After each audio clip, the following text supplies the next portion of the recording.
I think first and foremost, with respect to specific reforms, agency policies need to be better. They need to be more rigorous. Use of force policies usually do a very poor job at articulating what officers need to know with respect to what an agency expects of them in the use of force decision making process. It's typical that most agency policies just sort of broadly cite Supreme Court precedent, which is incredibly unhelpful. The courts have completely dropped the ball at giving officers the tools and the specific guidance they need to understand when force is and is not allowed. And it's really up to individual agencies to define clearer, more specific rules of the road for how officers use force. This means that there should be an articulation that force is used when it's only when it's necessary, when it's proportional to the threat that a subject may be posing to officers or to others, that the force be reasonable, which is the legal requirement, and that force is used only when de-escalation has been tried and failed or it's not feasible, given the nature of a threat that a subject may be posing. So necessity, proportionality, reasonableness, de-escalation, those are benchmarks that officers can learn about, they can grasp onto, and most importantly, they can remember in fast evolving situations when they're armed with appropriate training and they can apply in the real world. So making things like use of force policies specific, policies on stops and searches and arrests.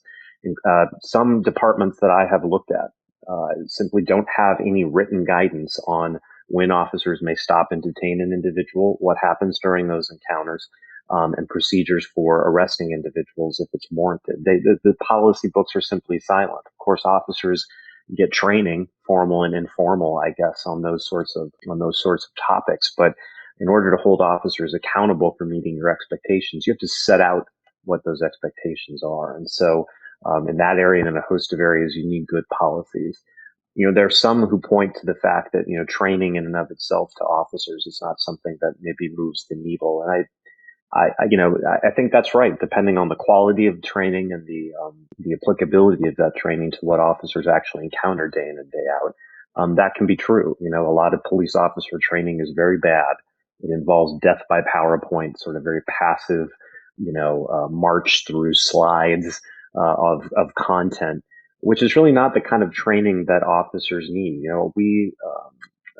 Former Supreme Court justice is said to have observed that a police officer on a daily basis is provided more discretion than any judges in our American system, justice system. And I think that's probably true. Officers, their jobs are to respond to instances where there are issues, where there are problems, where there are people who can't solve problems for themselves and figure out what to do. And they're constantly encountering novel situations. That points toward not training that's passive, that's PowerPoint, that's a dump of sort of book learning information, but rather it points to training that is scenario based, that's pragmatic, that is really decision making training that provides officers with realistic scenarios and asks them to respond, to go through them, to practice applying an agency's policies, to encounter some difficult situations. And that type of training, I think, is something that too few police departments do and can be tremendously impactful, right? Pilots, for example, don't simply go to aeronautical school and look at PowerPoint slides about how an airplane works. They get in a flight simulator and they spend significant time in it and they encounter stressful situations, emergency situations, and kind of try to figure out in a controlled environment how they would respond, what they can do, figure out where there are opportunities for learning. And that's the kind of training we need to give to police officers as well.